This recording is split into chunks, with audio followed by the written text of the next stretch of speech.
Let's discuss problem number 1 for purlins with sagrads.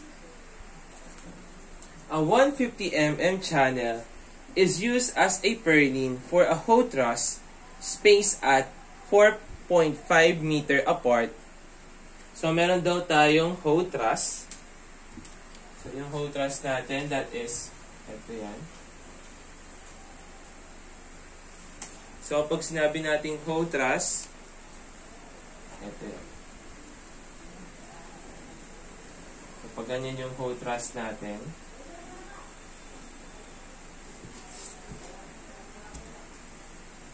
ayan, meron daw tayong hoe truss.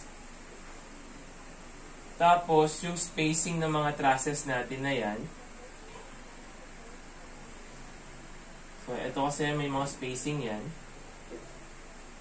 Yung spacing yan is equal siya sa 4.5 meter. So, after 4.5 meter, meron na namang truss. Tapos, after 4.5, meron namang another truss.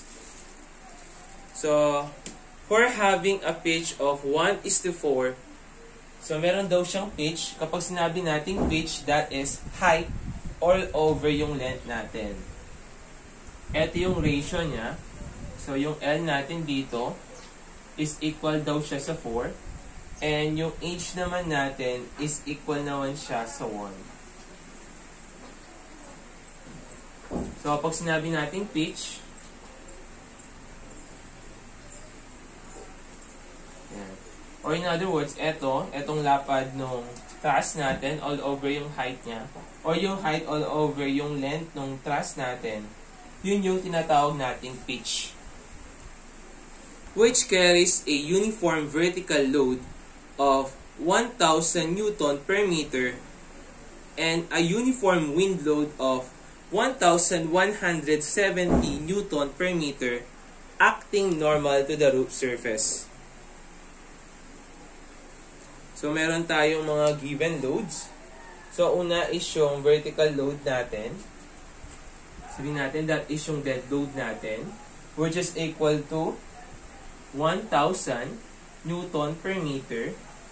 Susunod naman is yung wind load natin, which is equal to 1,170 Newton per meter. The allowable flexural stress is 124 megapascal. So, yung allowable natin is equal to 124 megapascal. Determine the adequacy of the section to carry such loads if sagrads are connected to the webs of the purlins at midspan. So, yung mga sagrads natin, sagrads at midspan siya.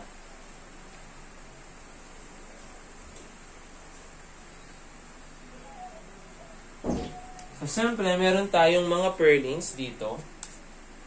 Meron tayong purlins dyan. May purlins dito. May purlins doon. So, it is connected by a sagrad dun sa midspan nila. So, eto, may mga sagrad tayo dito. Ayan. So, yung kulay red na yon, yun yung tinatawag nating sagrad. Ayan yung mga sagrad natin. So, ngayon, it is an investigation problem. So, i-investigate natin kung safe ba or kung kaya ng mga purlins natin etong mga loads natin na applied sa kanya. So, siyempre, i-draw muna natin yung ating section. So, meron tayong dito yung taas niya. Ito yung bottom chord. So, ayusin muna natin yung drawing. So, yun, naayos na natin yung figure, no? So, mangyayari niyan since meron tayong dead load, which is equal to 1,000 Newton per meter. mag-a-act yan sa centroid ng section natin. Kasi nga sinabi sa problem, assume that the vertical loads be acting at the centroid of the section. So, sinabi sa problem na yung mga vertical loads natin, it will be applied dun sa centroid natin. Dun sa centroid ng section natin. So, in this example,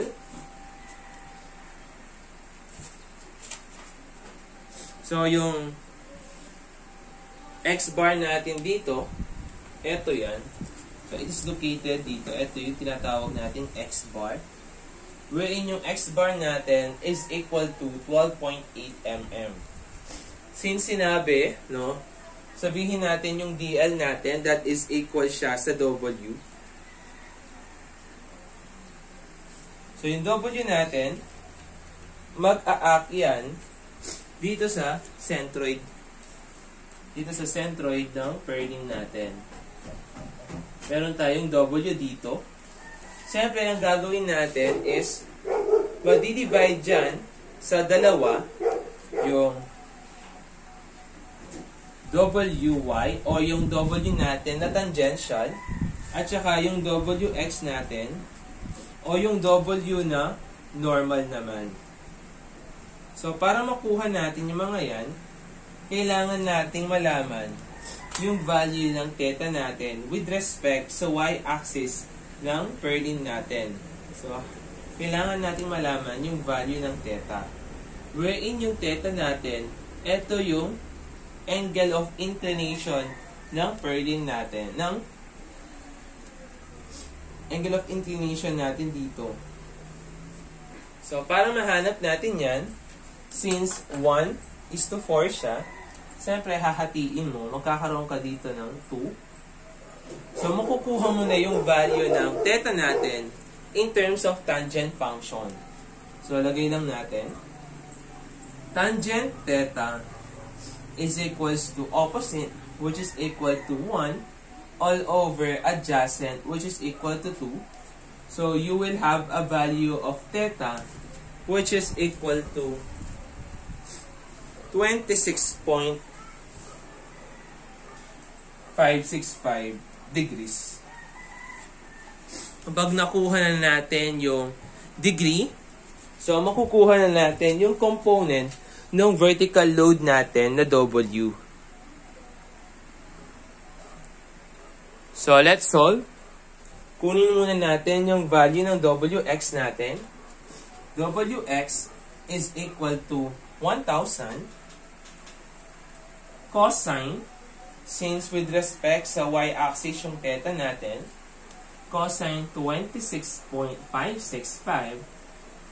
So, you will have a value of 894.43 Newton per meter.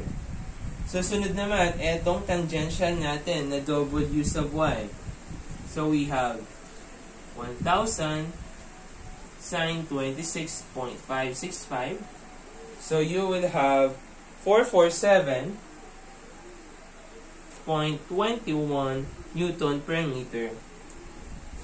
Yung susunod naman, since yung wind load natin, always normal yan sa ating mga purlins. So, mangyayari niyan, sabihin natin na W sub X. So, we will have a value of 1,170 Newton per meter. Yung wind load natin, always normal yan sa purlin natin. So, in this example, eto yan, makikita dito yung W natin. Sabihin natin na nandirito siya. So, erase lang natin ng konti etong details natin.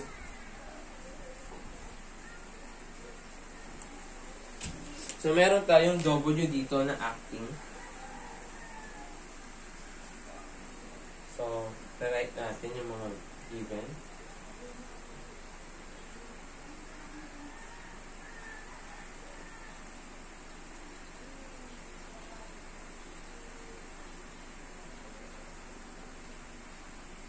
Ayan. So, meron tayong window dito na always normal sa purlin natin. So, sunod naman is yung weight ng beam natin. yung weight ng beam natin is 12.1 kilogram per meter. So, multiply lang natin by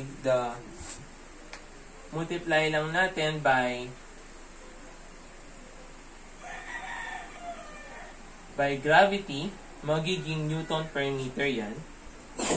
So, we have a Newton per meter, which is equal to 118.70 Newton per meter. Siyempre, yung weight ng beam natin, it is absolutely acting dito sa centroid natin. So, meron tayong ditong W sub B. Siyempre, yung W sub B natin na yan, magko-component. So, meron tayong W sub B along X, or itong normal natin. Tapos, yung W sub B sa tangential naman, or yung WBY. So, kunin natin yung mga component natin. So, first, kunin natin yung WBX is equal to 118.70 cosine 26.565. So, you will have 106.17 Newton per meter. So, sunod naman, kunin naman natin yung value ng WPY. So, 118.70 sine 26.565 is equal to 53.08 Newton per meter. Ngayon, makukuha na natin yung value ng mx natin at saka my. So, the value of your mx, since pare-parehas lang naman yan, no? Isang linyahan lang naman, so pag-a-add natin silang lahat.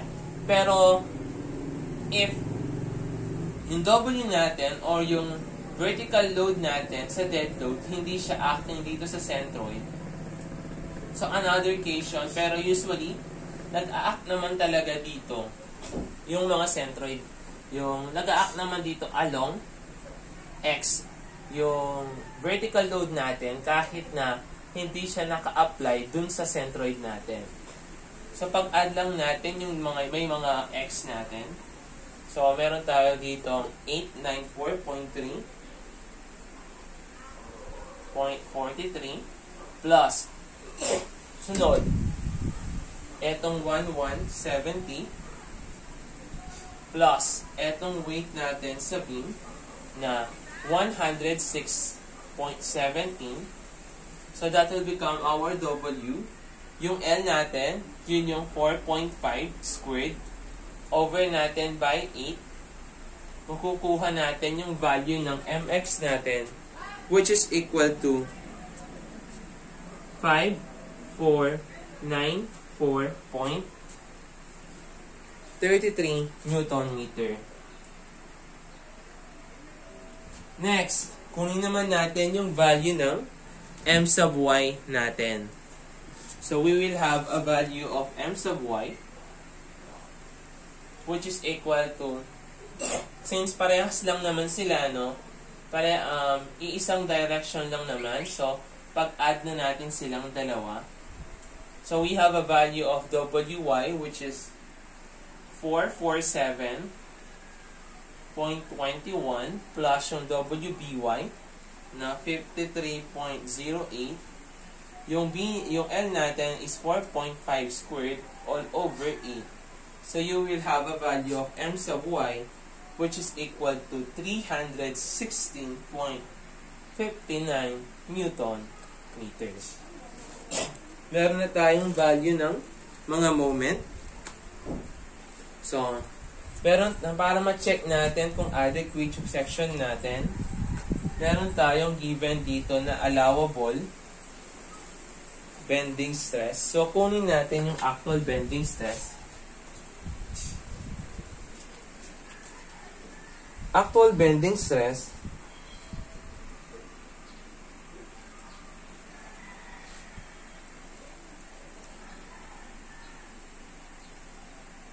so, hindi pala over 8 to, no? over 32. Kasi nga yung my natin, yan. Kasi nga yung my natin, yung tangential natin, laging naapektuhan yan sa moment natin. So usually kasi, yung mga sagrads natin, so let's say eto, no? Meron tayo dito na, over 32 yun ha. Meron tayong si Purlins dito.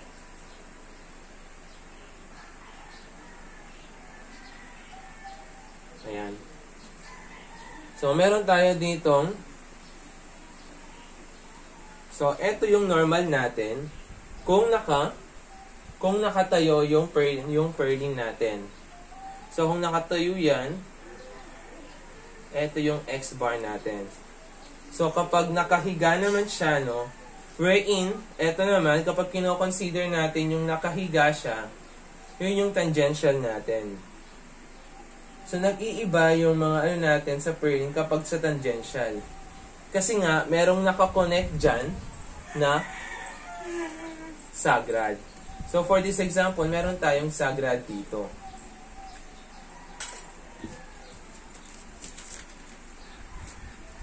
So, meron tayong sagrad dyan. That's why, magkakaroon ng effect dito. Magkakaroon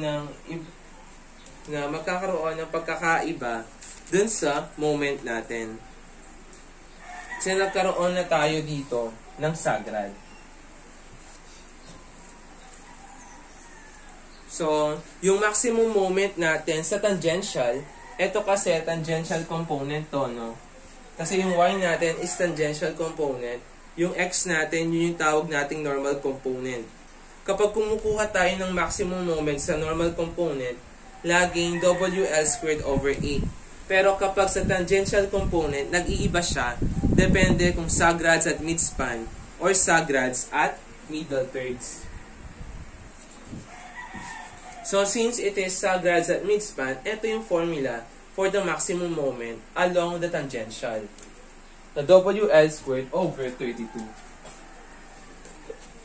So, yung FB natin dito, that is yung actual MX over SX plus MY all over SY. Since acting yung mga loads natin, yung vertical loads natin sa centroid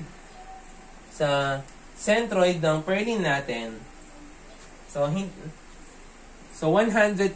na magagamit natin yung S sub Y. So, dito, pinagsama na lang yung value ng mga tangential natin, yung WX, WBX, at saka WBY. Kasi nga, acting sa centroid yung vertical load natin. So, kung ko-consider natin yan, no,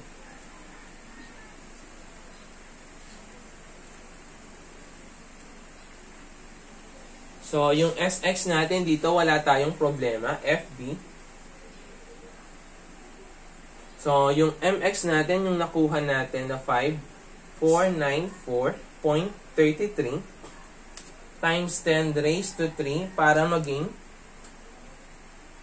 millimeter etong meter natin all over yung S sub X natin na given, which is equal to 67.2 times 10 raised to 3 cubic millimeter.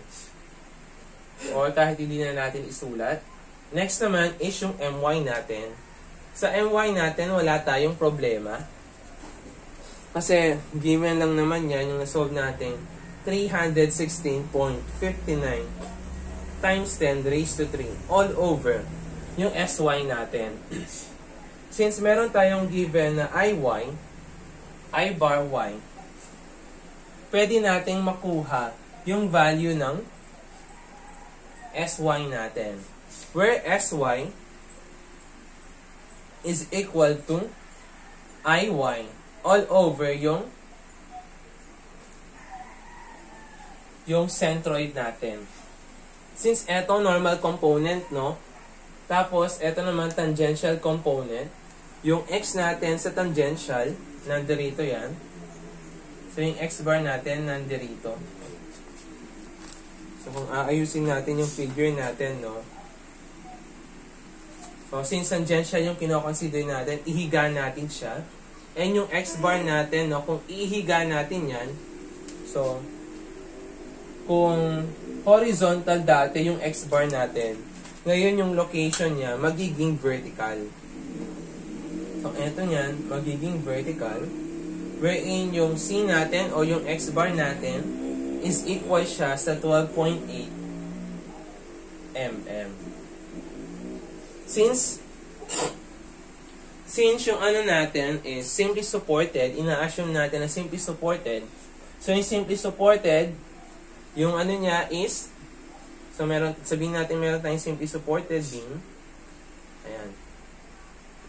So, usually, pag ganyan yung deflection niya, so, tension siya sa baba, compression sa taas, kaya nga dito, nagkaroon tayo dito ng tension part. At saka, siyempre, ito yung neutral axis niya. Magkakaroon din tayo dito ng compression part. Dito kasi sa normal, mapapansin nyo yung neutral axis niya is saktong kalahati na. And at the same time, given na kasi yung S of X natin, kaya wala na tayong problema. So, dito na lang tayo magkakaproblema. Paano natin malalaman yung value ng neutral axis natin with respect sa compression side? So, ano ba yung value ng base ng flange natin? So, yung base ng flange natin, eto yan, is equal to 48. So, 48 minus 12.8, makukuha natin yung value ng CC natin, which is equal to 35.2 mm. Next, ano yung ko-consider natin sa dalawa? Ano yung ko-consider natin yung value ng mga nakuha nating centroid? Yung sa compression side ba or sa tension side? So, kung mapapansin ninyo, no, para maging maximum yung value natin dito sa stress natin para maging maximum yung value niyan,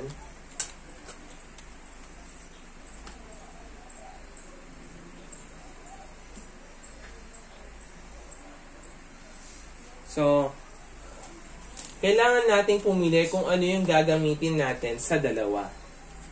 So, dito lang tayo nagka-problema dito sa tangential side. So, consider natin kung i-consider natin yung dalawa. So, let's say, consider natin, no, both.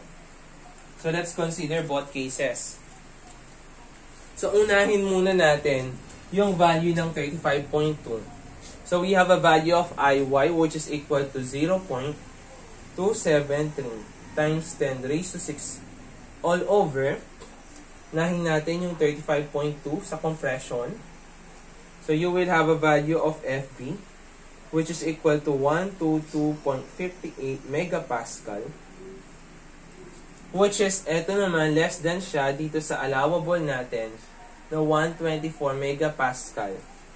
Therefore, safe. What if, kung i-consider naman natin, is yung tension side naman. So, ra-write lang natin yung sa MX over SX.